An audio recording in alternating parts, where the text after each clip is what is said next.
Alerte générale, l'Iran abat 8 avions américains. Trump ment. Bienvenue chez Verheimlicht. Aujourd'hui, nous parlons du pire jour pour l'armée américaine depuis la guerre du Vietnam, pas depuis l'Irak, pas depuis l'Afghanistan, depuis le Vietnam. Et pourtant, vous regardez vos journaux allemands et vous ne voyez rien.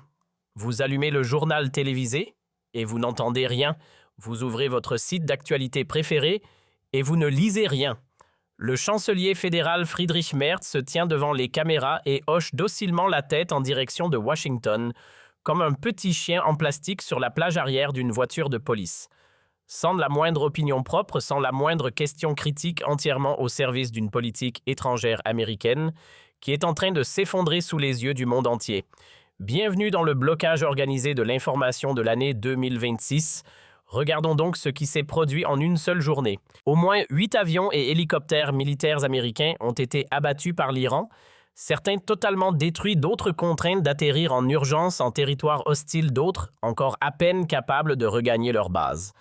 8 appareils en une seule journée. L'armée américaine a dû admettre officiellement que c'est pire que les guerres d'Irak et d'Afghanistan réunies, deux des conflits les plus sanglants et les plus coûteux de l'histoire récente des États-Unis dépassés par une seule journée en Iran. Prenez un instant pour réaliser cela. Il y a à peine 2 jours, le commandement militaire américain paradait sur Twitter torse bombé, affirmant avec l'assurance de quelqu'un qui ne s'est jamais trompé, tous les avions de combat américains sont comptabilisés et en sécurité. Les affirmations iraniennes seraient fausses, de la pure propagande. 2 jours plus tard, silence total. Aucun message, aucun briefing, aucune conférence de presse, aucune apparition. Seulement l'équivalent numérique d'un homme qui siffle en marchant dans la rue en faisant semblant de n'avoir absolument rien vu.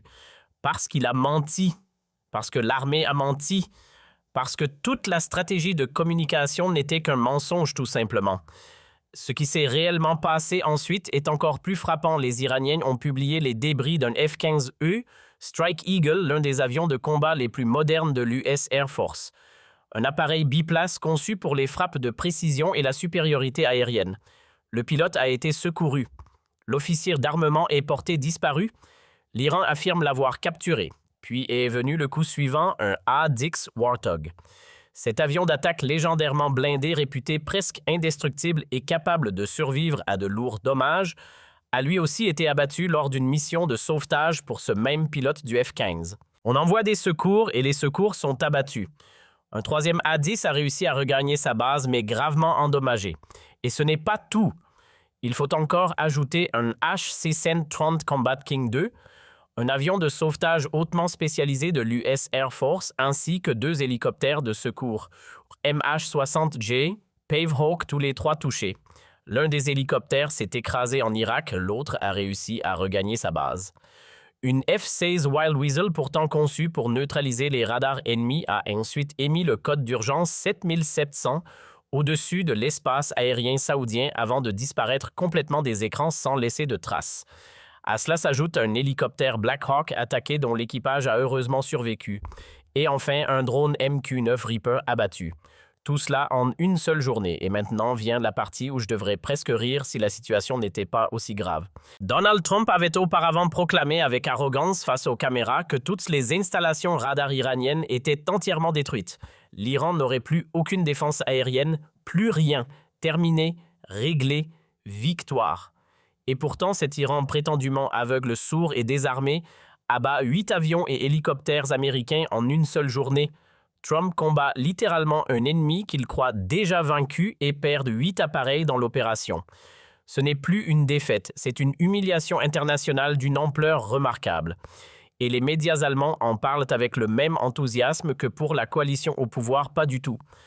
Petite remarque au passage, pour que ce genre de sujet reste visible, abonnez-vous, activez la cloche et partagez votre avis dans les commentaires. Comment l'Iran fait-il cela? Voilà la question que personne dans les médias occidentaux n'ose poser parce que la réponse dérange. Alors ici, chez Verheimlicht, on la pose. Asseyez-vous un instant. L'Iran mise sur la détection infrarouge passive. Concrètement, cela signifie aucun signal radar actif, aucune émission électromagnétique, absolument rien que les systèmes ultramodernes de guerre électronique américains puissent repérer ou brouiller. Pas de radar actif, donc aucun signal que les systèmes américains puissent localiser et détruire.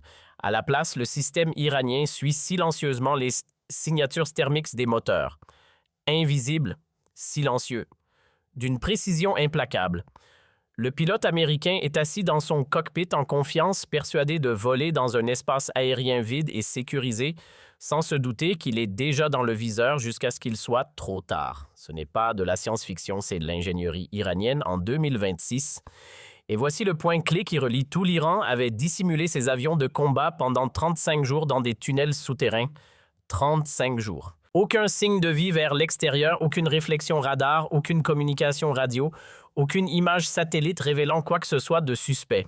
Les Américains croyaient sincèrement que l'aviation iranienne ne représentait plus une menace sérieuse. Donald Trump l'avait affirmé, le Pentagone l'avait confirmé, Twitter l'avait relayé.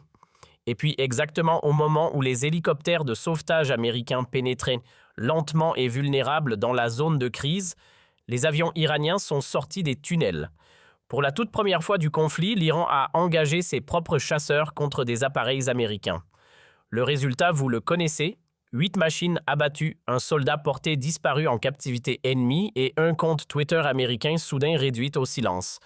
Trump avait également affirmé que 90% des missiles iraniens avaient été définitivement détruits. Là encore, c'est faux. Et pas seulement un peu faux, spectaculairement faux, presque embarrassant. L'Iran remet en état ses bunkers de missiles endommagés en moins de 12 heures. 12 heures, pendant que les planificateurs américains analysent encore leurs images de reconnaissance, se félicitent mutuellement et rédigent des communiqués triomphants. Les Iraniens sont déjà de retour au travail. Ils rouvrent leurs bunkers, repositionnent leurs missiles et se préparent pour la prochaine frappe. Les dégâts dans les tunnels sont minimes. La conviction américaine d'avoir mis l'Iran à genoux militairement relève du fantasme, un fantasme dangereux, parce qu'il conduit à des décisions qui coûtent la vie à des soldats. Puis survient quelque chose de véritablement remarquable, presque totalement ignoré par les médias occidentaux. Les États-Unis demandent officiellement un cessez-le-feu de 48 heures. Reuters et Fars News Agency le confirment indépendamment. Un cessez-le-feu demandé par la puissance mondiale supposément dominante. L'Iran refuse. Et il explique clairement pourquoi nous ne faisons pas confiance aux États-Unis, pas après ce qui s'est passé. 2 fois, ils ont attaqué pendant des négociations de paix en cours. 2 fois, ils ont utilisé les discussions pour améliorer leur position militaire. Nous ne ferons plus jamais confiance à ces gens. Ce n'est pas une manœuvre tactique de négociation, c'est une déclaration historique avec un message limpide. La crédibilité de l'Amérique au Moyen-Orient, si elle a jamais existé sous cette forme, est désormais entièrement anéantie. Et pendant que tout cela se déroule, pendant que 8 appareils américains gisent en débris, pendant qu'un soldat américain est détenu en Iran avec un sort totalement incertain, pendant que la plus grande puissance militaire du monde demande pour la première fois depuis des décennies un cessez-le-feu, et se voit rejeté pendant que tout cela se joue en direct sur la scène mondiale, le chancelier fédéral Friedrich Merz continue de faire ce qu'il fait, le mieux acquiescer, soutenir, se montrer solidaire. Petite interruption, vous allez voir passer des informations montrant à quel point tout est devenu instable. Banques, énergie politique, la pression est partout et la plupart des gens ne réalisent même pas à quel point ils sont vulnérables. Si vous ne voulez pas en faire partie, cliquez sur le lien sous cette vidéo. Le système de préparation aux crises vous rendrait soi-disant intouchable juridiquement, financièrement et numériquement, comme s'il était parfaitement normal d'entraîner la politique étrangère allemande et la confiance de sa population dans un désastre militaire que même les responsables à Washington ne contrôlent plus. Aucun commentaire critique, aucune distance, aucune question, seulement oui. L'Amérique, nous sommes avec vous. Les médias allemands se taisent si bruyamment que cela en devient presque suspect. Quant aux grands médias américains, ils rapportent les faits avec tant de précautions de filtres et d'euphémismes qu'on en vient sérieusement à se demander qui valide ces textes avant publication. Ici, chez Verheimlicht, nous appelons les choses par leur nom. L'armée américaine a menti, Donald Trump a menti, l'Iran combat avec intelligence, patience, 35 jours à attendre dans des tunnels souterrains face à la machine militaire la plus puissante du monde, et il combat mieux que l'Occident ne veut l'admettre. C'était le pire jour pour l'armée américaine depuis le Vietnam. Souvenez-vous-en lorsque vous ouvrirez les informations demain et que vous ne lirez encore une fois rien. Verheimlicht existe pour que vous voyiez ce que d'autres ne veulent pas vous montrer. Si cela compte pour vous, abonnez-vous, partagez cette vidéo et parlez-en autour de vous car la vérité ne se propage pas toute seule. Nous devons la faire circuler.